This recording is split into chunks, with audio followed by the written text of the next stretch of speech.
KD, JaVale McGee, Bamonte. They were referring to you like strictly as Bamonte. What is the story there? How did Bamonte come JaVale to? fucked up my name on purpose.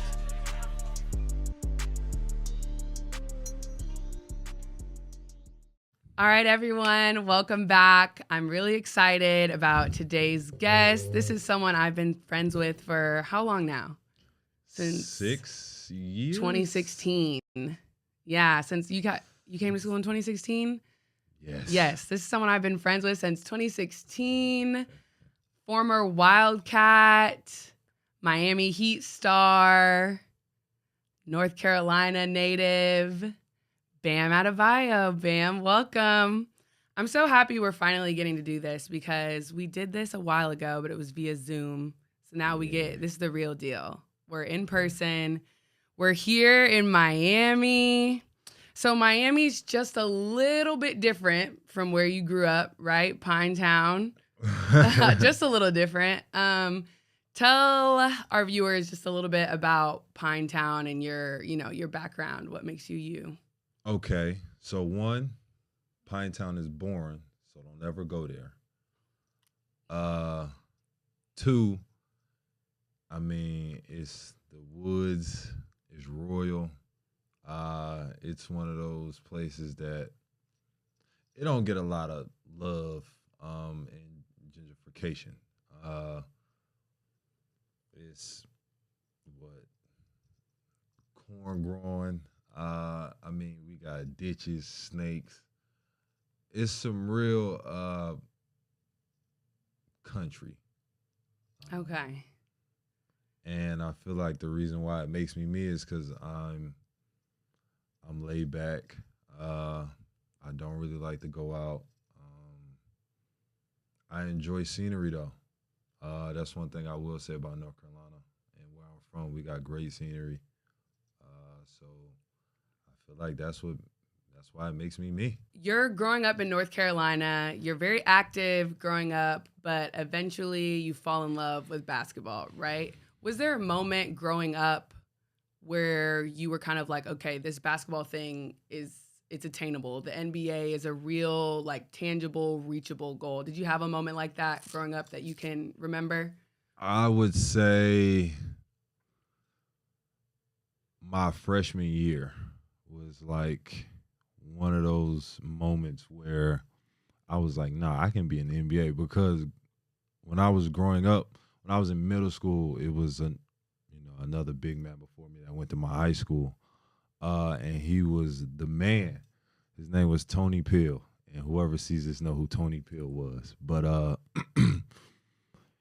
he made it to the point where when I would turn on like the late night news, I would see some of, obviously they would flash it across the screen from my high school.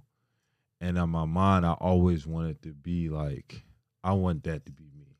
I want to be, on TV. I want people to see me. And my freshman year was kind of my coming out party to really being like, I really love basketball at this point. And it brought so much joy to like not only me, but, my city, my family, and those who are around me. You grow up, you're raised in North Carolina. There's obviously some very historic basketball programs there with Duke and UNC. This question. But they just aren't Kentucky. So you talked about, Coach Kenny Payne and how big of an influence he was on your decision to come to Kentucky. What was his message to you during the recruiting process? I had to earn it.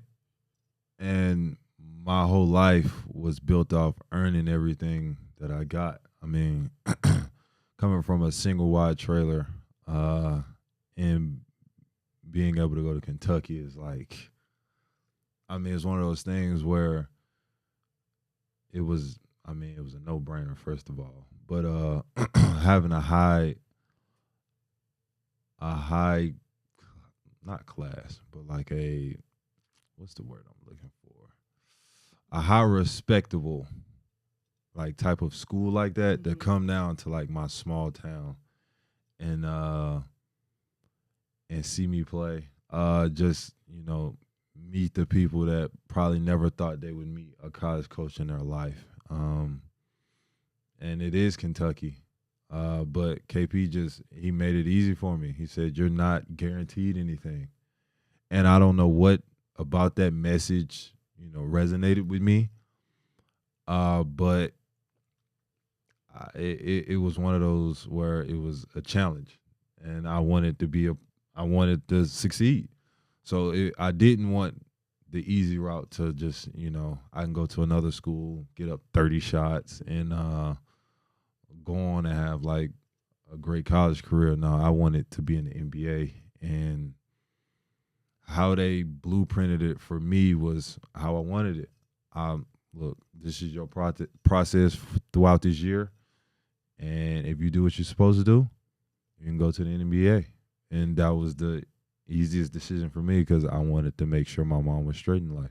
Absolutely.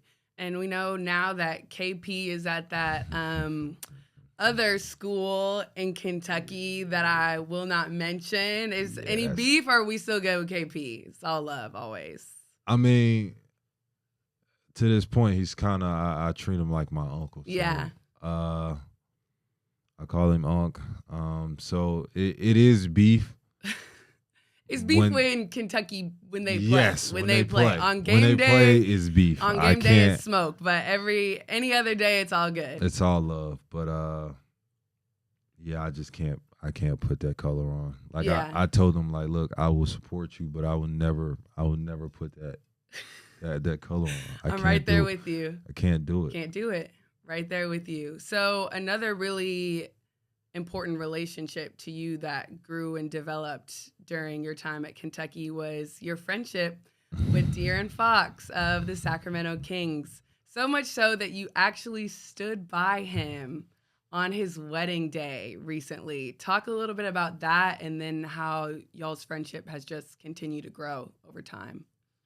I mean, in college, that's kind of the time where you figure out like who you really, you mesh with. You become more mature. You start to get in the later teens, and you start to figure out like, I can hang out with him. Your judgment gets better. And he coming from Houston, but just like me, he didn't party, didn't go out, wanted to work out, and chilled all day. So it was kind of like, all right, I can hang out with him. But I've known Fox since we were like 12. I mean, most people don't know this, but in Top 100, we were roommates. Oh my gosh. And what was that? We were 15, 16 at the time. Oh wow, I didn't know that. Yeah. So this is a decade-long friendship. It's got well-built equity in it. Yeah. And just seeing my man up there, I shed a tear for him. But, taking that leap to being like, I'm gonna be married and I want you in my wedding. It just speaks volume to, obviously our friendship and brotherhood. Yeah, absolutely. Did y'all ever, I think sometimes, at least for me, some of my closest friends and teammates, those were the ones I kind of went at it with. Sometimes, any stories like that? Any ever get into it on the court, anything like that? Or y'all mesh pretty well? I mean, the thing about the team we had in Kentucky, we all were like that. Right. It was just off the court, we mixed so well that, he became one of my best friends, and I consider him a brother to this day. But we never had any moments that was like, we going back and forth. I mean, we're both stubborn in a sense. Yeah. But I mean, the real moment that we had was, it went viral, obviously, but like after we lost to the other blue team, and it was the moment where we cried together, and that was one of the moments that I feel like solidified our bond. Right. Just because, first of all, we're crying and it's cameras everywhere. Yeah. But make sure I don't hit that because I talk with my hands. But it was one of those moments like it was kind of like, man, this is our run, one run. Mm-hmm. And, just sitting there, and Cal comes in and was like, look, I can do whatever to help y'all in y'all further endeavors, but y'all can't come back to college. Right. And that was the nail in the coffin, because it was like, if we could have one more crack at this. Yeah. That was the moment that kind of, you're coming to the realization, like, this is we're on to the next phase of our journey. Dang, give me goosebumps, man. It's good stuff. Good stuff. So now I got a hard question for you. All right. All-time Kentucky starting five. I know. The thing about this question, and the reason I have to ask it, is because it's impossible. That's what I'm saying. People are always going to get left off. People are always gonna, have an opinion on it. We know better than anyone that Kentucky fans are opinionated. We love them, but they're, they like to share their opinions. But this is Bam's all-time Kentucky starting five. Who do you got? I can put myself in there? You can include yourself. Okay. I'm not even going to do that. I'm going to have Carl. Okay. Boogie Cousins. Fox. That's tough. I'm going to say D-Book. And who's my last one? I got two bigs, a point, a shooter. I'm trying to think of all these Kentucky teams. It's too many. It's too much talent. And I'm gonna go with Young Shay. Wow. Young Shay. Okay. Shay, the first time I went back and played college with them. Well, played pickup with them. He reminded me so much of Fox. Right. Just because how shifty he is. So I'm going to go with Shay. I like this list. It's going to be a little controversial. Oh, my God, I know. It's going to be a little controversial, but that's why I asked the question. There's so much talent that you almost can't go wrong. So we round out your time at Kentucky. You get drafted to a historic Miami Heat franchise. What is going through your mind when you find out you're going to Miami? I didn't know until the pick happened. Right. So they told me I can go anywhere from 8 to 16. So when it gets around 11, because that's when Malik went to Charlotte. When it gets around 11, I'm like, all right, now I'm starting to get nervous. Because I wanted to be a lottery pick. But also, I didn't want to be the last one to get picked in the green room. So I remember like it was yesterday, my phone is face down, face up. And I'm sitting there talking to my mom and who else is at my table? One of my best friends and my manager. So we're all sitting there talking, and the 14th pick goes up. And Adam Silver walks out. So while I'm sitting there, my agent flips my phone. So I flip it back, and then you just see, I guess it was ahead. You just see the, let's go Heat, welcome to Heat Nation. Oh, okay. And in my mind, I was like, I'm finna get drafted. And it's one of those experiences where it's so much built up emotion for that moment that it's like it goes that fast. Right. You're happy, you're grateful, blessed. Every emotion in the book. And then when you get to the point where I had to talk to, the Pat Riley, it was one of those things where all my emotions went away, and it was like, I got to get back to work. Right. So it's one of those moments where you're blessed for, you committed, I mean, almost your whole life for that goal. And to see it happen is one of the greatest things ever because, at that point you feel like you the people that's close to you take care of and they don't never have to work again. Yeah.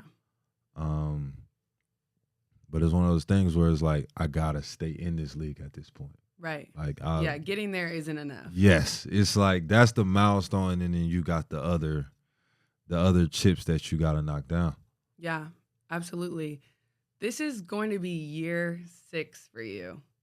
I'm getting old, Kaz. If you're getting old, then I'm definitely getting old. So going into year 6, a new season is on the horizon. But before we talk about the future, I want to talk a little bit, backtrack, talk a little bit about the past. You've had some space and some time to reflect. NBA Conference Finals, that series with Boston. When I mentioned that, what are kind of the thoughts, feelings, emotions when you hear that? I mean, we're what? 2 points away from the finals. So it's like it's got that gut punch that is like we was really only 2 points away from being in the finals again. And it just takes the air out of you. But it's one of those things where after it happens, you get so motivated that you want to get back there so bad. And we believe in, we call it the kennel, but a chip will make a monster. And, to go out that way is kind of like we got to face Boston again. And it's like we want a different outcome, obviously. Right. But it's just that demeanor going into each game versus Boston because they're going to look at us like, man, it's last year. But, like, people in our organization, to this day, some of them still got, like past beef with other players, other teams. And that's a decade ago. Right. So, yeah, I mean, us in Boston have had some real battles in the last. Yeah, there's a lot of history there. Yes. A lot of history there. Yes. So what lessons did you specifically take from that series that, you plan to carry into this new season? What did you learn from or what did you grow from there? I mean, you always get a lesson out of, L's in your life. They always teach you something, but the biggest thing I got from it was like every night, that was the first time going to Game 7 for me. So, like, the emotion and the buildup of you don't know, like, this is the last time, like, your season could be over or you can advance to the final. So it's one of those things where for me it was like live in those moments. Really cherish those moments and don't take them for granted.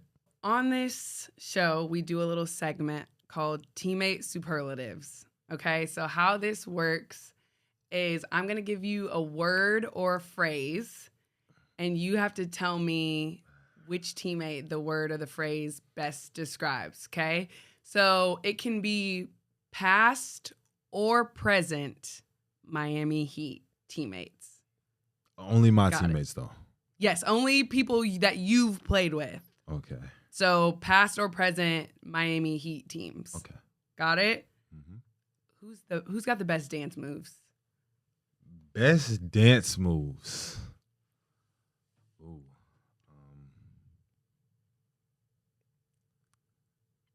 I would say Victor. Victor. Victor. Okay. VO. I can see that. Yeah, 100%. I can see that. I'd say VO because he's really into music. Mm-hmm. He made a couple albums.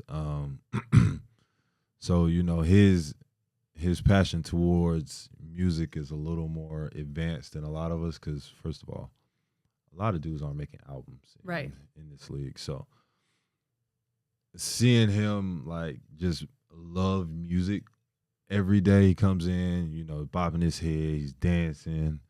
When our song comes on Pepe's in the fourth when we win, he's always dancing. And I would say VO. You know, he's just got that. He's got that love for music. Okay. And speaking of music, who on the team or your former teammates has the best taste in music? That's tough. Like they're it'll shock you, but I say Jimmy. Jimmy's got good taste in music? Yeah, I mean, his music taste is so diverse. Right. That's why You're going to hear a lot of different yes, types of music. you don't know what he might play walking into the arena. But I've got a couple songs from him, and I was like, nah, like he's got a lot of music. Yeah. You know, it can go from hip hop to country to, you know, he got the range. Yes, he plays Bad Bunny every once in a while. You know, DeMont Kennedy to Kevin Gates, like it's just he's got diversity. Got to appreciate that. I do. All right, who do you think is the most fashionable? Who's really putting together the fits? It's crazy because a lot of people would say Tyler. But before Tyler, it was James Johnson. Okay. Out of 82 games plus practice, I maybe seen JJ wear a fit twice. Oh wow! So he was really doing the fashion stuff. He's not repeating an outfit. No, that's extremely impressive. Like to this day, you know, I've never seen him wear the same fit twice. It's extremely impressive. Like it got to the point where it shocked me. He came into practice one day in like sweats and jogging pants. Right. I was like, "Are you sick today?" Like.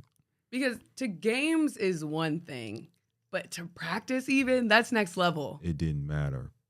Practice, games, shoot around, events, like he had a different fit for every occasion. That is next level. So most people would have said Tyler, but JJ. Right. You're going to give credit where credit is due. JJ, I like my that. mans. Who is your most reliable teammate in the sense that if you called them, was like, bro, I need a favor. They're like, I got you. Who would it be? Hands down, it'd be UD. UD? Yeah. Your guys' relationship, just from the outside looking in, seems very special. How would you describe it? It's a love-hate relationship. I mean, that's what it is. Like, you know, when I'm hooping, I'm playing well, I'm playing great, you know, there will be no compliment at all. At all. Not one compliment, not one good job, none of that. As soon as I do one thing bad though, he talking in my ear and I'm like, this is one thing. Let it go. Won't acknowledge the positive. Won't acknowledge the positive whatsoever. But them negatives, he's on you. Every time. And it was to the point, like, in the beginning, I used to be like, dog, you're annoying. I did because, you know, like, as a player, you want somebody in your ear. But you don't want somebody in your ear every time you fuck up. Constantly. And he, when I was first, second year in the league, he was always the person that was in my ear. And I can't thank him enough because it helped me as a player, obviously. Right. But it just built our bond, and it's a love-hate thing. So now he still does that now? Yes, 100%. Oh, okay. Hasn't changed. He wasn't like, okay, the first couple years, no, still to this day. We played pickup today. We're playing pickup. And it's like the first two games in pickup, I lose the second game. He walks straight up to me. I'm like, oh, here he comes. Hey, man, So with this, that, and the third, woo. And I'm like, man, it's just him. Nonstop. But I never tell him to stop doing it. Right. Because at the end of the day, it doesn't do anything but help me. Right. And also to have the relationship I have with a guy who has 3 rings, who's been on the same team for 20 years and also is undrafted. You know, it just speaks the volume to who he is. And that's who he is. Like, he wants to win that bad. Like, he doesn't care if you in a bad mood. He don't care if you mad, sad, whatever. If something's on his mind, he's going to tell you. Like, he has to tell you. Yeah. Like, that's the way he is. And I mean, like, I love him to death, but like, dog, you be annoying sometimes. Just had to let him know one time. Just one time. I mean, he don't care. He knows, I'm sure. Yes, 100%. But I bother him in a way. It's just, I'm the funny version. Got you. So like for Christmas, what was it, my 2nd year? Yeah, I got him and DWade walkers and bedpans. That's funny. So that's kind of like our relationship. Yeah, that's like, your relationship. Yeah, he's very like. Yeah. And I just be like, yeah, you know. I love that. Who on the team is most likely to be late to their own event? To their own event? Yeah, like they're maybe hosting an event or they invited you to an event and they're going to be late to their own event. I say DWade. DWade? Yeah. DWade is like, to his own event, yeah, for sure be DWade. DWade wants to make a dramatic entrance. I was going to say, is it about like a grand entrance? Yeah. I think you can do that when you're DWade. I mean, right? That's my point I'm making. Yeah. That's why it's easy to pick DWade. Yeah, for sure. All right, last teammate question. It's kind of a tough one, so get ready to put some thought into it. You're going on a cross-country road trip. So in the car, say it's Miami to Seattle or something. Cross-country road trip with one teammate. Who are you taking with you? The car. No. Someone's got to be in the car with you.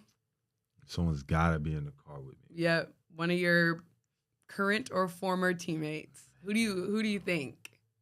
I mean, is it more than, it's just one person?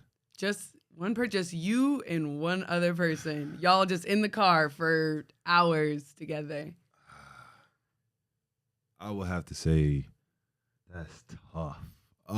You don't want to bring any of them, huh? That's how you're Nah, I would say Gabe Vincent. Okay, why? Throughout the years, 3 years? 3 or 4 years, I've known Vincent. You know, he's chill. You know, he knows how to hold the conversation. He also knows how to shut up. Great taste in music, you know, wants to get adventures in life. Real outgoing, but like very chill like me. Yeah, you would need someone for something like that. You would need someone to kind of match your energy. I couldn't have UD in the car with me from Seattle to Miami. Okay, so now we know who you could and could not have. Yes. Okay, Gabe Vincent, that's your answer. Yeah, Gabe's my answer. Well, I just want to say thank you to you for doing this for me. Y'all should know Bam is the type of friend, like, as soon as I called and I was going to ask him to do this, I was like, hey, I have a favor. And without hesitation, he was like, you want me to do your show? I'll do it. I'll be up there. That's the type of friend that Bam is. So I just want to say thank you so much for your time. Thank you so much for your friendship. You're the best. I appreciate you. I appreciate you, Kaz.